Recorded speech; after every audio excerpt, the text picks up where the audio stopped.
Matthew Superstars, it's Mrs. R, and you guys selected Lulu is getting a sister as our next read aloud.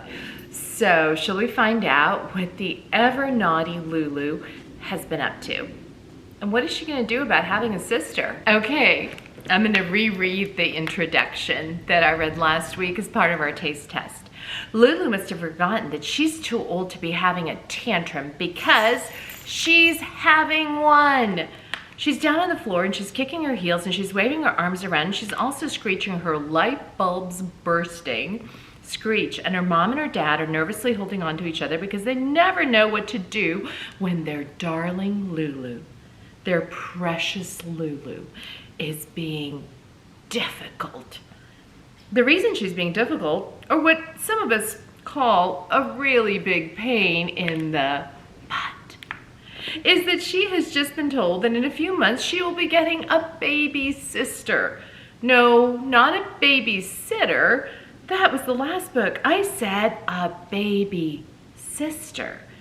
And that's what I meant. And here's a picture of Lulu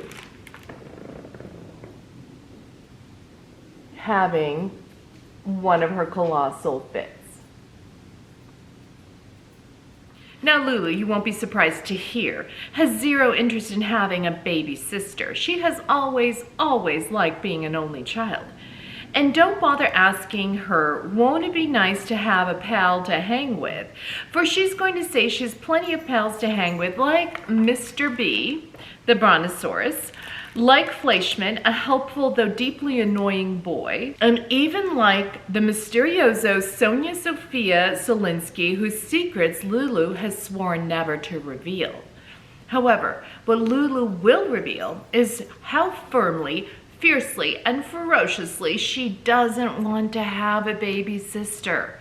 So if you're a little sister or brother, you probably won't appreciate this book.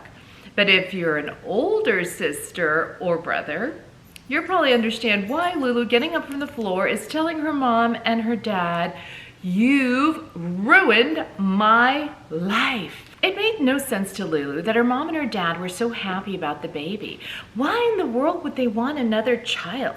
And why would they want a girl when they've already got a girl, namely Lulu, who totally had this girl in the family thing covered? And wasn't her mom always hugging her and saying in the mushiest tone of voice, "You are the greatest treasure of my life"? And wasn't her dad always hugging her and saying with this little sob in his voice, "Nothing on earth brings your mother and me more joy"? Not to mention all those times her mom and her dad had told her, "Our hearts are filled to the brim with love for you." So how come, if their hearts were filled to the brim, there was room left in their hearts for another kid? Lulu didn't bother asking that question. Instead, she folded her arms across her chest and a glittery glare in her eyes, she icily said to her mom and her dad, "Maybe I won't be talking to you anymore.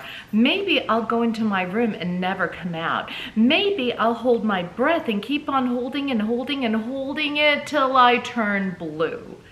Or maybe I'll find a new mom and dad who'll think that I'm so special that they never want or need another kid." "We think you're special," said Lulu's mom. "Very," said Lulu's dad. "Ha," said Lulu. Then she stomped away.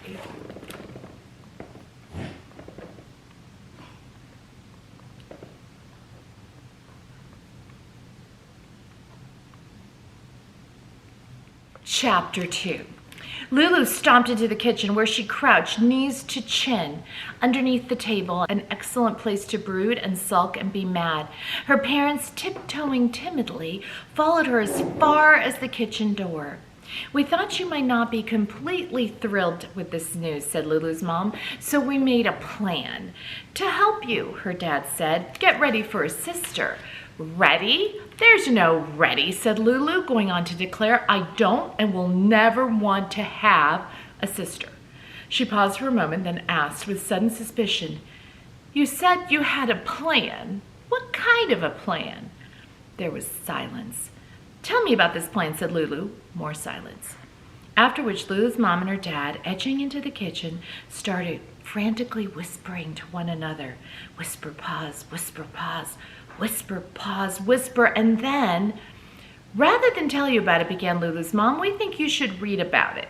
Lulu's dad finished. I don't like how this is sounding, said Lulu.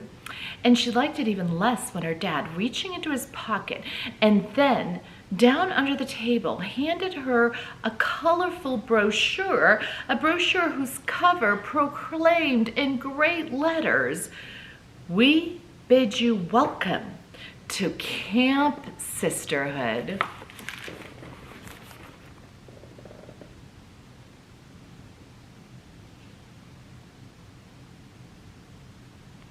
While her mom and her dad waited anxiously, Lulu started reading, growing grouchier with every word. In case you didn't know, it says Camp Sisterhood is designed to provide a happy sister experience for girls accustomed to being an only child. As sisters in training, SITs, they'll work and play and share with younger children, having so much fun with their temporary little sisters or little brothers that they'll soon want permanent siblings of their own. In case you didn't know that, siblings means brothers and sisters or both, now you do. And though it's kind of a clunky word, I'm going to have to use it a little more than I like. That's a note from the author. Remember how in Lulu and the Brontosaurus, the author would put in some of her comments? That was one of the author comments. The brochure that Lulu was reading explained that Camp Sisterhood had been specially created for older girls without any brothers or sisters. Girls who'd always believed they would be the only children in the family, girls who after many blissful years of onlyness were going to have to share life with another kid. The brochure showed many pictures of sisters in training and younger siblings. Oh, so happily sharing life with each other. None of these pictures made Lulu the slightest bit happy. She climbed out from under the kitchen table and scowled long and hard at her mom and her dad. Here's what I have to say to your plan. I'm not going. And there's a picture of Lulu's scowl. See the expression on her face? She's not happy. But dearest darling, it's just for 2 weeks, said her mom. We've already signed you up for it, said her dad. Then sign me up. You can't make me go, said Lulu very loudly, to which her mom replied while her dad kept nodding his head in agreement. But maybe we can make you want to go. Make her want to go? What in the world was that supposed to mean? Were Lulu's mom and dad warning her that if she didn't go, they'd take away her cell phone and her computer?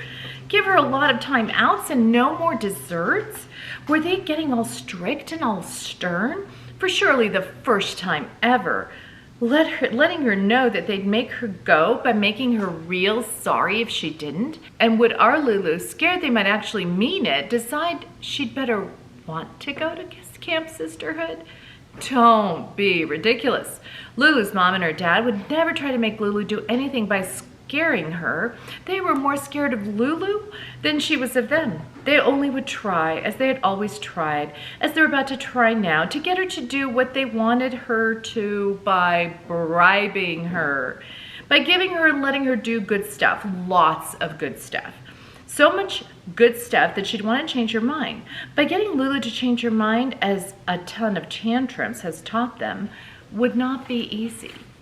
So here's what we've been thinking, said Lulu's mom. We've been thinking that after you spend 2 weeks at Camp Sisterhood, we're going to let you redecorate your room. Lulu, wearing a board that's supposed to thrill me, look on her face, just shrugged her shoulders.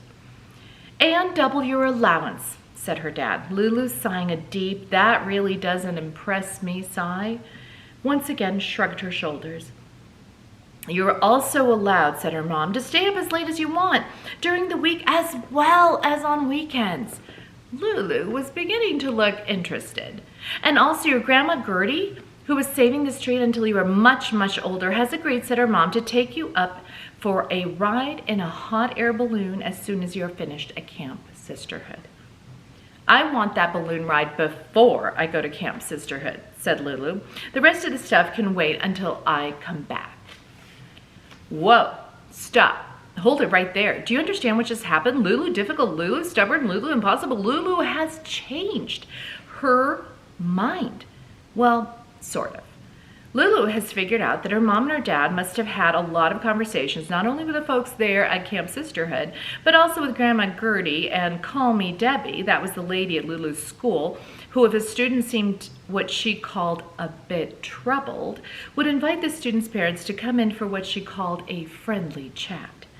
That was the lady who always came up with another silly suggestion for how, as she put it, Mom and Dad and their Lulu could be a more coordinated team. Coordinated, like everyone getting along with everyone else and no one really being a big pain in the butt. Good luck with that! Surely Call Me Debbie must have told Lulu's mom and her dad about Camp Sisterhood, and surely Grandma Gertie must have helped them pick out all those excellent bribes.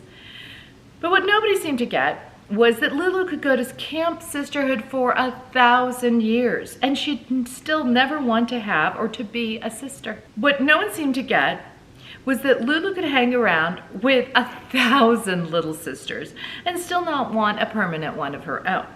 She would go to this useless Camp Sisterhood and be a SIT, S-I-T, right, sister in training, so she could collect all the good stuff that had been promised her, but a happy sister experience? No way. Chapter 4. Let's skip past the end of Lulu's school year and start with the summer vacation and that hot air balloon ride she took with her Grandma Gertie. Let's get her up to Camp Sisterhood, where her tearful mom and her dad have brought, hugged, and kissed her and finally left her. Right now it's Sunday afternoon and she's sitting there with the other SITs listening to a speech by the counselor-in-chief. And this counselor-in-chief, who has turned out to be none other than Call Me Debbie, is telling the SITs what they'll be experiencing during their wonderful, life-expanding 2 weeks.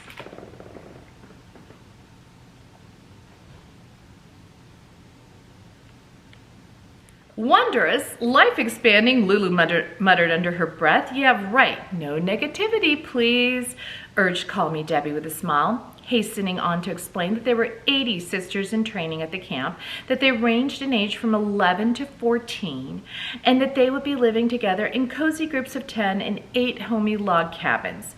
Cozy, homey, log cabins? Are you kidding me? Grumped Lulu, who had already looked at her cabin and already hated it. There were drafty spaces between the logs. There were little buggy things crawling around on the floor, and if you needed to pee, or worse, in the middle of the night, you had to leave your cabin and go to the bathroom in the woods carrying a flashlight so you wouldn't accidentally step on a snake. Here's a picture of the camp.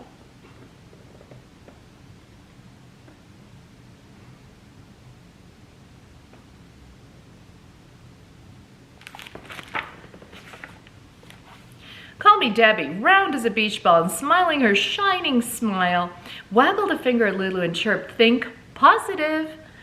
She then walked on to inform them that across the lake from Camp Sisterhood, you could see the almost exactly the same Camp Brotherhood, where boys whose mothers were also expecting babies were spending the same 2 weeks being brothers in training. And at the end of that time, she continued, still smiling her bright big tooth smile, both of the camps will get together and celebrate with fun and games and a yummy, delicious meal. Yummy, delicious, give me a break, said a disgusted Lulu, who already tasted the food and hated it. Veggie burgers, cucumber salad, stewed fruits for dessert. She'd rather starve. Be positive, not negative, the ever-smiling Call Me Debbie told Lulu.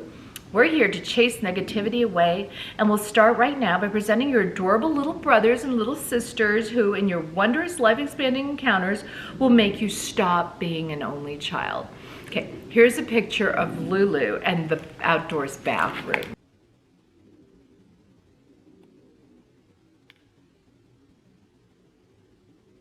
Because in that kind of camping, you have to use the outdoors bathrooms. And Lulu does not find that to her liking. 40 wriggling, squirming, whining 5 to 8-year-olds were then marched into Camp Sisterhood's main building. Lulu had read in the camp brochure that this bunch of little kids, along with their mostly moms or just a few dads, would also be spending 2 wondrous weeks at Camp Sisterhood, except they would be living not in log cabins, but in cottages with bathrooms inside and no crawly things on the floor. These would be the children who the sisters in training would be practicing on. These would be the children who Lulu and all the SITs would be working with and playing with and sharing with. Lulu, just being curious, dug deep down into herself to see if she felt any hint of sisterly feelings. Nope.